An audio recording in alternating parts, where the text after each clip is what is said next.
everyone, my name is Dr. Katie Vaughn from the Internal Medicine Program at Beth Israel Deaconess Medical Center in Boston. Welcome back to our series on the basics of VV ECMO for Video 2.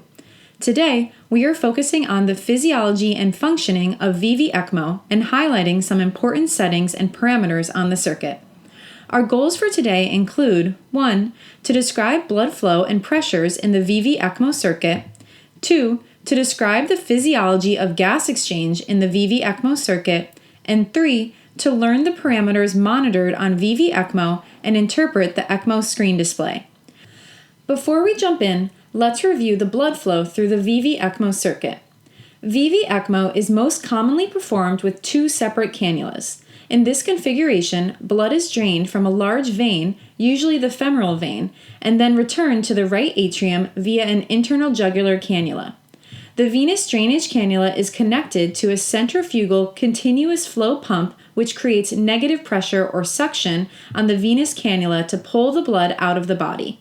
The pump then pushes the blood out at high positive pressure through an oxygenator, where the blood receives oxygen and clears carbon dioxide, and then it returns to the right atrium via the return cannula.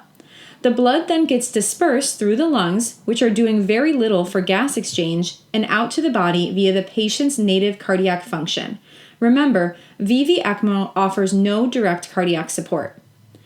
Okay, so let's get started by discussing blood flow in the ECMO circuit, what parameters we set, and the pressures we monitor. For the centrifugal pump that drives the flow in the ECMO circuit, we only set one parameter, which is the revolutions per minute, or RPMs. The higher the RPMs, the higher the flows generated by the ECMO pump. The flow in the ECMO circuit is directly measured by a flow sensor placed over the drainage or return cannula. The typical range for RPM varies depending on the particular pump being used and is adjusted empirically based on the resulting flow.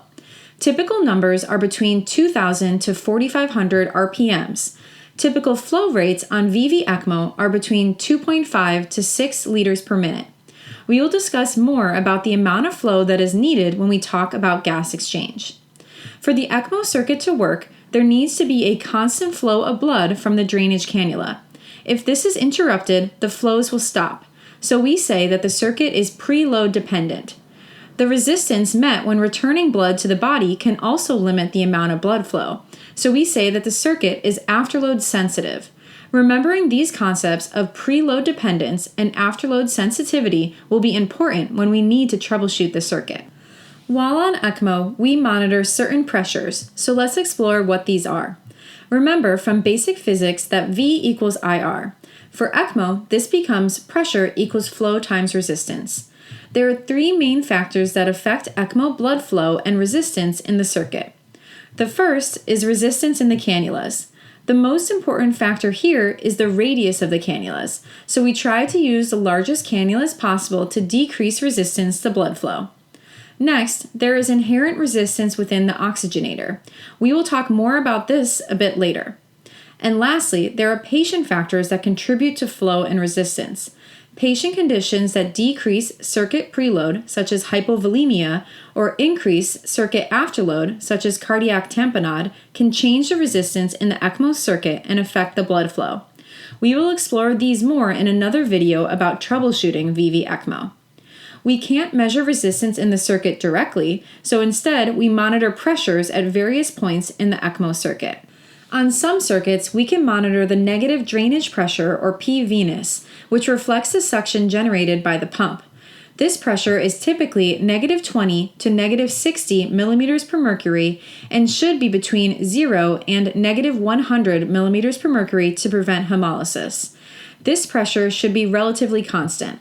Fluctuations in the negative drainage pressure can mean that the vein is collapsing proximal to the cannula.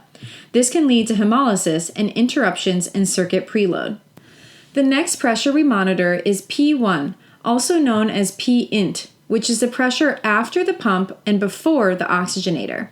This will be a positive value as the pump exerts pressure on the blood to push it through the circuit. This pressure will vary depending on the speed of the pump and the size of the cannulas.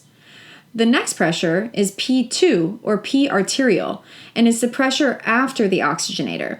This pressure will be lower than P1 because the oxygenator creates some resistance to blood flow, so the pressure will drop across the oxygenator.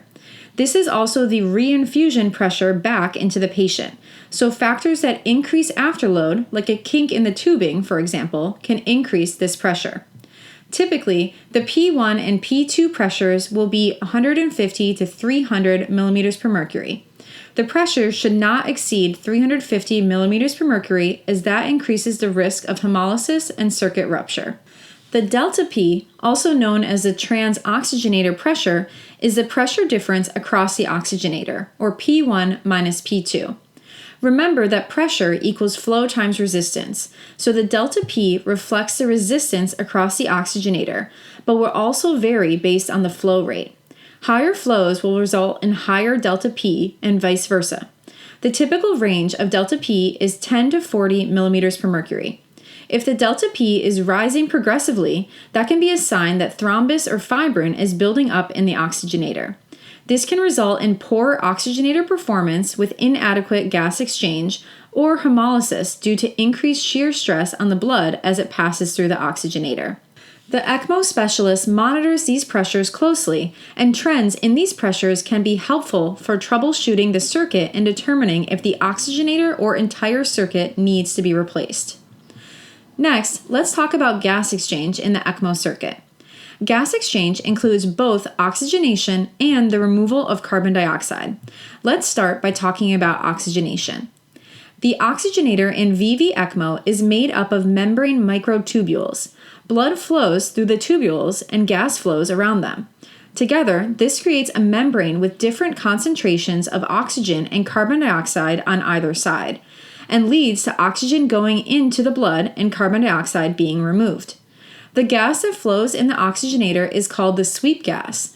This can be linked directly to an oxygen tank or wall oxygen, in which case it is 100% oxygen, and we just control the sweep gas flow rate. Most commonly, the composition of the gas is controlled by a blender, and we can select the percentage of delivered oxygen, or FDO2, and the sweep gas flow rate. The goal for oxygenation on ECMO is to provide adequate tissue oxygenation, and general targets are a systemic SaO2 greater than 88% and a PaO2 greater than 55 millimeters per mercury. The amount of oxygenation the patient receives from the ECMO circuit depends mostly on two main factors. First is the set FDO2, which is typically 100% until the patient is being weaned off of ECMO. And the second is the amount of blood flow going through the circuit. Specifically, it is affected by the proportion of the patient's cardiac output that is being oxygenated by the circuit. If a patient's cardiac output is 5 liters per minute and the ECMO blood flow is 3 liters per minute, then we are oxygenating 60% of their blood flow. If their cardiac output increases to 9 liters per minute, which could happen if, for example, the patient becomes septic, and the ECMO blood flow remains at 3 liters per minute, then we are oxygenating only 33% of their blood flow. This means they will be getting less oxygen delivered to the body. So to review, more liters of blood flow going through the ECMO circuit leads to a higher proportion of the patient's cardiac output that is fully oxygenated, which leads to more systemic oxygen delivery. One tool we use to trend the percentage of blood being oxygenated through the VV ECMO circuit is the SVO2, or saturation of venous blood in the drainage cannula. This is measured by a saturation probe on the drainage cannula. If you're oxygenating a higher proportion of the patient's cardiac output, this number will increase. We do not have specific goals for SVO2, but following the trend daily is important. The SVO2 on VV ECMO is affected by 3 factors. 1. The amount of oxygen extracted by the tissues. 2. The proportion of cardiac output that is circulated through the ECMO circuit as described previously. And 3. Recirculation, which is when fully oxygenated blood from the return cannula is taken up by the drainage cannula. This occurs due to proximity of the cannulas and the amount of flow in the circuit. The other half of gas exchange is the removal of carbon dioxide. The amount of carbon dioxide clearance is controlled mostly by the sweep gas flow rate. The sweep gas flow rate helps us control the gradient of carbon dioxide across the membrane. The higher the flow rate, the faster the carbon dioxide is cleared from the sweep gas, and the more carbon dioxide will be extracted from the blood. The sweep gas is typically in a range of 2 to 6 liters per minute, but can range up to 10 to 15 liters per minute. Higher sweep gas flow rates will provide more carbon dioxide clearance, and lower sweep gas flow rates will do less. We can predict how to adjust our sweep gas flow rate with the simple formula that new sweep flow equals the current sweep flow times the current PaCO2 divided by the desired PaCO2. The goal with CO2 removal on the ECMO circuit is for the patient to have a normal pH and at least a pH greater than 7.3. Now, let's look at our circuits. Here is an example of the ECMO circuit that you will see in a patient's room. This is the pump where the venous drainage cannula connects. This is the oxygenator, and this is the circuit screen display. These are close-up examples of console screens from the ECMO circuit. This is a console for the CentroMag pump, which we most commonly use for the ECMO circuits. Highlighted here on the CentroMag console is the rotations per minute, or RPMs. This is the liters per minute of flow that is measured from a sensor placed on the drainage or return cannula. You can see here the alarm thresholds for the lower and upper limits of flow. The low flow alarm is usually set at less than 2 liters per minute. We will discuss low flow alarms in a subsequent video. This is the console on the Nautilus oxygenator, which is the most common oxygenator that we use with our ECMO circuits. On the Nautilus display, this is the P1, which is the positive pressure measured in the segment of cannula tubing after the pump but before the oxygenator. P2 is the positive pressure in the return cannula after the oxygenator, which, as you remember, is a bit lower than P1 since the blood has passed through the oxygenator, which provides some resistance to flow, and thus the pressure drops. And the delta P, defined as P1 minus P2, is the pressure drop across the oxygenator and reflects the resistance in the oxygenator. The absolute value of the delta P will depend on the flows through the circuit and the specific oxygenator used. The typical range of delta P for the Nautilus oxygenator is 10 to 40 millimeters per mercury. This is the SVO2, or saturation of venous blood before it passes through the oxygenator, and this is the SaO2, or saturation of blood after it passes through the oxygenator. We will talk more about these readings in a separate video. So let's review. We set the RPMs for the ECMO circuit pump, and the flow through the circuit is directly measured. ECMO blood flow is preload dependent and afterload sensitive. Resistance to blood flow through the circuit comes from 3 factors. 1, the size of the cannulas. 2, the flow across the oxygenator. And 3, patient factors that affect circuit preload and afterload. The ECMO specialist will monitor pressures along the circuit, including the pre-oxygenator pressure, or P1, the post-oxygenator pressure, or P2, and the delta P, or trans-oxygenator pressure. On some circuits, we can monitor the drainage pressure as well.